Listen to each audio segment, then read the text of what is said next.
نضر الله وجوها لم تزل مثل السحاب من وريد القلب تروي عندما كل الهضاب. الحمد لله رب العالمين، والصلاة والسلام على سيد الأنبياء والمرسلين محمد وآله وأصحابه أجمعين ومن تبعهم بإحسان إلى يوم الدين. أما بعد، يا أيها الذين آمنوا آمنوا بالله ورسوله. صدق اللہ العظیم.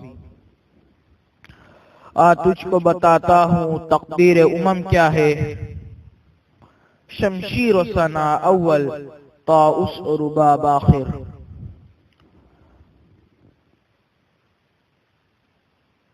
مسلمانوں کے زوال کے اسباب اور اس کا حل کے موضوع پر کلام کرنا ہے، یعنی اس قوم کی داستان علم سنانا ہے جس کو خیر امت کا لقب عطا ہوا ہے. اس ملت کی پسماندگی و درماندگی، ضب و حالی و شکستہ بالی کا ذکر کرنا ہے، جس سے وَأَنْتُمُ الْأَعْلَوْنَ إِن كُنتُم مُؤْمِنِينَ کا وعدہ کیا گیا ہے. اس امت کے انتشار، افتراق، اضطراب و خلفشار کا مرثیہ پڑھنا ہے، جس کو جد واحد اور بنیان مرصوص کہا گیا ہے. اس قوم مسلم کی محکومیت و مغلوبیت اور مقہوریت کو بیان کرنا ہے، جس کی حکومت و قیادت، عظمت و شوکت کی گواہ عرب و عجم، ہند و سندھ، اسپین و افریقہ ہے. برادران ملت، آئیے ہم ان اسباب و عوامل کو تلاش کریں جن کی وجہ سے امت اسلامیہ کو ذلت و نکبت سے دوچار ہونا پڑا. ہم غور کریں کہ آخر وہ کون سی وجوہات ہے جن کی بدولت ہمارا اقتدار جاتا رہا، عزت جاتی رہی، رعب و دبدبہ ختم ہو گیا، حاکم سے محکوم، غالب سے مغلوب بننا پڑا. کیا وَأَنْتُمُ الْأَعْلَوْنَ إِن كُنتُم مُؤْمِنِينَ، اور تم ہی سربلند رہو گے اگر مومن بن کر رہے. کا خدائی دعویٰ صرف صحابہ کرام اور ہمارے اسلاف کے لیے تھا؟ اس لیے کہ ہم کو سب سے پہلے یہ معلوم کرنا پڑے گا کہ وہ کون سی طاقت تھی جس نے مسلمانوں کا عظمت و عزت اور قدر و منزلت کی بلندیوں پر پہنچایا تھا. وہ کون سے اسباب تھے جن کی بدولت مسلمانوں کو امامت و قیادت، جہاں-بانی و حکمرانی کا منصب عطا ہوا تھا.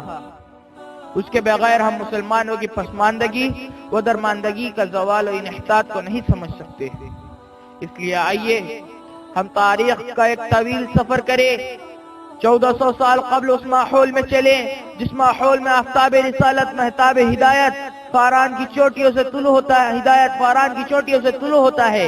اس فضا میں چلے جبکہ کوہ صفا سے نعرہ توحید بلند ہوتا ہے اور غار حرا سے نور ایمان پھوٹتا ہے. کیسا معاشرہ تھا، کیسا ماحول تھا، کیسے لوگ تھے، کیسی فضا تھی. برادران اسلام، 6 صدی عیسوی کا زمانہ تاریخ انسانی کا تاریخ ترین دور تھا. خود قرآن پاک میں اللہ رب العزت نے اس دور کو فاسد ترین دور فرمایا. ارشاد ربانی ہے، ظہر الفساد فی البر والبحر بما کسبت ایدی الناس، لوگوں کی بدعمالیوں نے بحر و بر میں فساد برپا کر دیا تھا. تاریخ دانوں اور سیرت نگاروں نے عصر جاہلی کو جو نقشہ کھینچا ہے اس کا خلاصہ یہ ہے کہ انسان جس کو اللہ رب العزت نے اشرف المخلوقات بنایا تھا، ضلالت و جہالت کی تاریکیوں میں بھٹک رہا تھا. انسانیت کے مردہ لاشا پر شیطانیت کا ننگا رقص جاری تھا. انسان نما درندے اپنی معصوم بچیوں کو زندہ درگور کر دیتے تھے. مردار خوری، اصنام پرستی، قتل و غارت گیری، شراب نوشی کا دورہ تھا. معمولی باتوں پر پرسوں جنگ کے شعلے بھڑکتے رہتے تھے. دین ابراہیم اپنی حقیقت کھو چکا تھا. یہودیت و مسیحیت میں تحریف ہو چکی تھی. شرک و کفر کی آندھیاں چل رہی تھی. گلشن انسانیت پر خزاں طاری تھی. سچ تو یہ ہے کہ دنیا ہلاکت کے دہانے پر تھی. کنتم علی شفا حفرۃ من النار کا منظر تھا، مگر اللہ کو دنیا کو بچانا مقصود تھا. گلشن انسانیت کو تر و تازگی عطا کرنی تھی. نسل انسانی کو وقار بخشنا تھا اور دنیا کو ہدایت کے راستے پر لانا تھا. وہ نبی منظر مبعوث ہوتا ہے جس کی بعثت کی دعا خلیل اللہ نے مانگی تھی، جس کی آمد کی بشارت روح اللہ نے دی تھی، ہوئی پہلو آمنہ سے ہویدا دعائے خلیل اور نبی مسیحا۔ برادران اسلام، رسول عربی صلی اللہ علیہ وسلم کی بعثت انقلاب عظیم تھا، ایسا انقلاب جس نے عربوں کی زندگی کا رخ پھیر دیا، انسانیت کے مردہ تن میں نئی روح پھونک دی، اور جس نے گمراہ انسان کو انسانیت سے روشناس کیا، ضلالت و جہالت کے عمیق غار سے نکال کر سعادت و ہدایت کے بام عروج پر پہنچایا، ہلاکت و بربادی کی راہ پر گامزن دنیا کو صراط مستقیم پر لگایا، اور تاریک دلوں میں ایمان کا نور پیدا کر دیا۔ عزیزان ملت، آپ اسلامی تاریخ کا مطالعہ کیجئے اور مجھے بتائیے کہ وہ کون سی طاقت تھی جس نے خاندانوں، قبیلوں، گروپوں، فرقوں میں بٹے عربوں کو ایک صف میں کھڑا کر دیا؟ وہ کون سا اصول تھا جس نے دلوں سے عداوت و نفرت، تعصب و انانیت کو ختم کر کے اخوت و محبت، پیار و الفت کا جذبہ پیدا کر دیا؟ وہ کون سا دستور تھا جس نے ضلالت و جہالت اور شرک و کفر کی زندگی بسر کرنے والوں کو سعادت و ہدایت اور توحید و ایمان کے چمنزار میں پہنچا دیا؟ وہ کون سا نسخہ کیمیا تھا جس نے بھٹکے ہوئے لوگوں کو ہجوم ہدایت بنا دیا، عرب کے صحرا نشی بدوؤں کو قیصر و قصرہ کے محلات سے پہنچا دیا، ڈاکہ زنی و خوریزی کے خوگر لوگوں کو دنیا کے قائد و راہبر بنا دیا، ذلت و پستی کی زندگی بسر کرنے والوں کو امام و قیادت، حکومت و ریاست، امارت و سیاست کے میدان کا شہ سوار بنا دیا؟ برادران ملت، وہ ایمان و توحید کی طاقت تھی، وہ آسمانی قانون تھا، وہ ربانی دستور تھا۔ مولانا حالی نے کیا خوب کہا ہے، اتر کر حرا سے سوئے قوم آیا اور ایک نسخہ کیمیا ساتھ لایا۔ یہی قرآن صحابہ کرام اور سلف صالحین رضی اللہ عنہم کی ہدایت کا سرچشمہ تھا، یہی قرآن مسلمانوں کی سربلندی اور اقبال مندی کا ضامن تھا، یہی قرآن امت اسلامیہ کی عظمت و رفعت، شان و شوقت کا باعث تھا۔ اس قرآن نے عرب کے بدوؤں کو جہاں بانی سکھائی تھی، گمراہ انسانوں کو نجوم ہدایت بنایا تھا، صحرا نوردوں کو قیصر و کسرہ کے محلات میں پہنچایا تھا۔ قرآن ایک ایسا لافانی قانون ہے، زندہ جاوید دستور ہے، جس کی اثر آفرانی تا قیامت رہے گی۔ آپ اصحاب رسول صلی اللہ علیہ وسلم کی زندگی کا ایک ایک لمحے کا متعلق، ان کی زندگی قرآن و حدیث کی عبارت تھی، ایمان میں صلابت، دین میں استقامت اور اللہ اور اس کے رسول کی اطاعت ان کی زندگی کا سرمایہ تھا۔ دنیا کا کوئی بھی مورخ یہ ثابت نہیں کر سکا کہ اصحاب رسول نے صنعتی، اقتصادی، زرعی، تجارتی، سیاسی، معاشی انقلاب پیدا کرنے پر توجہ دی ہو اور اپنی کامیابی و کامرانی، فلاح و بہبود کا راز مادیت میں تلاش کیا ہو۔ آج لوگ کہتے ہیں کہ مسلمان اس لیے پسماندہ درماندہ ہیں کہ دنیا کے تقاضوں پر عمل نہیں کرتے، اقتصادیات کو مضبوط نہیں کرتے، سائنسی علوم میں مہارت نہیں پیدا کرتے، صنعت و حرفت میں پیش رفت نہیں پائی جاتی، زرعی انقلاب پیدا نہیں کرتے، بڑھتی ہوئی آبادی پر کنٹرول نہیں کرتے، اسلام کے فرسودہ نظام زندگی کو چھوڑ کر نئے عالمی نظام کو نہیں اختیار کرتے۔ آج زمانہ ترقیات کی منازل طے کر رہا ہے، جاپان اپنی صنعت میں کمال پیدا کر چکا ہے، امریکہ جنگی و سائنسی ایجادات کا مرکز بن گیا ہے، اور مسلمان بیچارے اسلام کے چکر میں پڑ کر زندگی کے میدان میں پیچھے ہوتے جا رہے ہیں۔ ان کو تو داڑھی، پردہ، نماز، روزہ ہی کی فکر ہے، نتیجہ یہ ہے کہ ذلیل و خوار ہے، درماندہ و پسماندہ ہے۔ برادران اسلام، اور ہمارا حال یہ ہے کہ ہم اپنی بربادی کا الزام دشمنوں کو دیتے ہیں، ہماری حق تلفی ہو رہی ہے، ہماری مساجدوں پر حملہ ہو رہا ہے، ہمارے قرآن پر مقدمہ چل رہا ہے، ہمارے پرسنل لا میں مداخلت ہو رہی ہے، دشمنان اسلام ہم کو ترقی نہیں کرنے دیتے، عالمی سطح پر ہمارے خلاف تحریکیں چلتی ہے، مسلمانوں کو قتل کیا جاتا ہے، فسادات میں جھونکا جاتا ہے، گھروں کو برباد کیا جاتا ہے، اور ارتداد و الحاد کا ماحول تیار کیا جا رہا ہے، ہماری نئی نسل کو اسلام سے دور کیا جا رہا ہے۔ بہت کچھ ہوتے ہیں، بہت روتے ہیں، دعائیاں دیتے ہیں، شکوہ کرتے ہیں۔ برادران ملت، یہ حقیقت ہے، اسلام اور مسلمانوں کے خلاف زبردست سازشیں ہیں،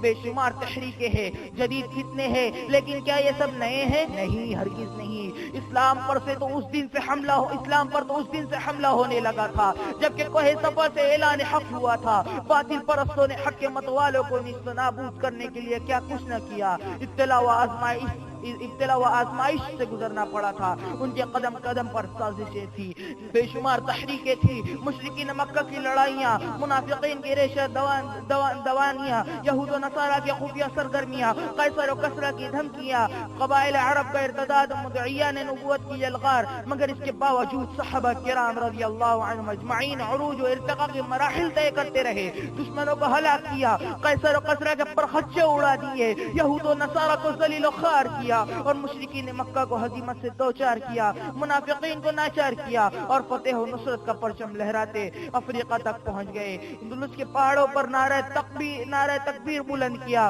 سندھ کے ساحل پر اسلام کا پرچم بلند کیا. ان کی تاریخ یاد نہیں کیا؟ ان کے کارنامے یاد نہیں؟ برادران ملت, لیکن جب ہم نے اسلام کا دامن چھوڑ دیا, اس قرآن سے رشتہ توڑ دیا, اور رسول عربی صلی اللہ علیہ وسلم کا حصہ چھوڑ دیا, اور دنیا کی رنگینیوں میں پڑ گئے, دولت و ثروت کے انبار جمع کرنے لگے, اپنے اسلاف کے طریقوں سے منحرف ہو تو شیطان نے ہم کو اپنے جال میں پھانس لیا. مغربی تمدن کا خوگر بنا کر اسلامک تہذیب سے دور کر دیا, امریکہ کی دولت پر سر جھکا دیا, خدا کے گھر سے بیگانہ کر دیا. جن ہاتھوں میں کبھی پرچم اسلام ہوتا تھا, آج ان میں مغربیت کا پرچم آ گیا ہے. جن مسلمانوں نے معرکہ کارزار میں سجدہ شکر ادا کیا, آج وہ مسجدوں میں جانے کو تیار نہیں, اور اس پر شکوہ ہے کہ زوال و انحطاط سے دوچار ہے.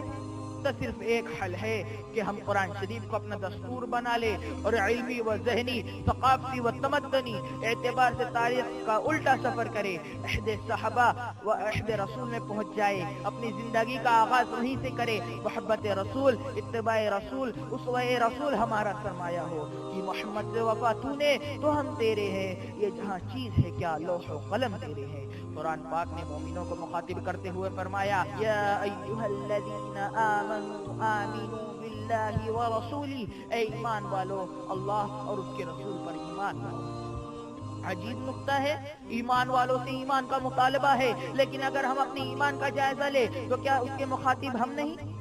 یہ کیسا ایمان ہے کہ اللہ کے وعدہ کے باوجود اگر تم مومن بن کر رہے تو سر بلند رہو گے, زوال کا شکار ہے. اللہ کا وعدہ سچا ہے, البتہ ہمارا ایمان سچا نہیں ہے, ہمارا عمل و کردار سچا نہیں. یہی وجہ ہے کہ دشمنوں کی سازشوں کا شکار بن جاتے ہیں, مغربی افکار و نظریات کو قبول کر لیتے ہیں, اور جب ہم اپنے زوال کا حل تلاش کرتے ہیں تو ہماری تلاش کا محور دنیاوی ذرائع ہوتے ہیں. کاش صحابہ رسول کی سنت زندہ کرتے ہیں, جن کی ایمانی صلاحیت اور توکل علی اللہ, ثنا فی اللہ کا معیار یہ تھا کہ رضی اللہ عنہم سے خطاب کیا گیا, الذین قالوا ربنا اللہ ثم استقاموا سے یاد کیا گیا. اور ہمارا یہ حال ہے کہ گواہی ہم نے جو اسلاف سے میراث پائی تھی, ثریا سے زمین پر آسمان نے ہم کو دیا. برادران ملت, آج امت اسلامیہ کو ایسے علماء و قاعدین اور مصلحین و مرشدین کی ضرورت ہے جو اس کو احساس کمتری سے نکال کر خود اعتمادی کی دولت سے سرفراز کرے, اور مسلمانوں کو اس حقیقت سے آگاہ کرے کہ عصر حاضر میں جس کو تہذیب و ترقی کا زینت تصور کرتے ہو, دراصل یہ تمہاری بربادی کا باعث ہے. مادیت کی عفریت نے تم کو روحانی حلاوت سے محروم کر دیا, اور تم دنیا کی رنگینیوں سے متاثر ہو کر اپنے دین و مذہب, اخلاق و اعمال سے ہاتھ دھو رہے ہو. تہذیب جدید زہر قاتل ہے, صحرا کا سراب ہے, پیاسا پانی سمجھ کر اس کی طرف لپکتا ہے اور ہلاکت سے دوچار ہو جاتا ہے. تمہاری ترقی کی راہ متعین ہے, تمہاری منزل کا نشان معلوم ہے, تمہاری کامیابی کا زینہ موجود ہے. یہ دنیا کی چمک دمک تمہارا مرکز نگاہ نہیں, یہ پرعیش تعیش زندگی تمہارا مقام نہیں, بلکہ بقول علامہ اقبال, نہیں تیرا نشے من قصر سلطانی کی گنبد پر, شاہی ہے بسیرا کر پہاڑوں کی چٹانوں پر. اے مسلمانوں, تم انقلابی امت ہو, تم نے حالات کا رخ موڑا ہے. یہ کیا بلعجمی ہے کہ دین کے بدلے دنیا کا سودا کر لیا ہے, قیادت کے بجائے محکومیت کو قبول کر لیا, عزت کی جگہ ذلت کا لبادہ اوڑھ لیا. تمہیں اپنے اندر روح بلالی پیدا کیوں نہیں کرتے؟ تم اپنے اندر شان فاروقی کیوں نہیں پیدا کرتے؟ پڑھو قرآن تھامو, تمہارے زوال اقتدار سے بدل جائے گا، تمہارا انحطاط عروج سے بدل جائے گا۔ صحرا و افریقہ تمہارے قدموں کی چاپ سننے کا مشتاق ہے، ہوائیں تمہارے پیغام پہنچانے کی آرزو مند ہے، بحر ظلمات تم کو راہ دینے کے لیے بےتاب ہے۔ جبل طارق تمہاری راہ دکھ رہا ہے، پھر کیوں تاخیر ہے، انتظار کیوں ہے، جمود کیوں ہے؟ قرآن بھی موجود ہے، اس کی تاثیر بھی باقی ہے۔ نہ گھبراؤ مسلمان،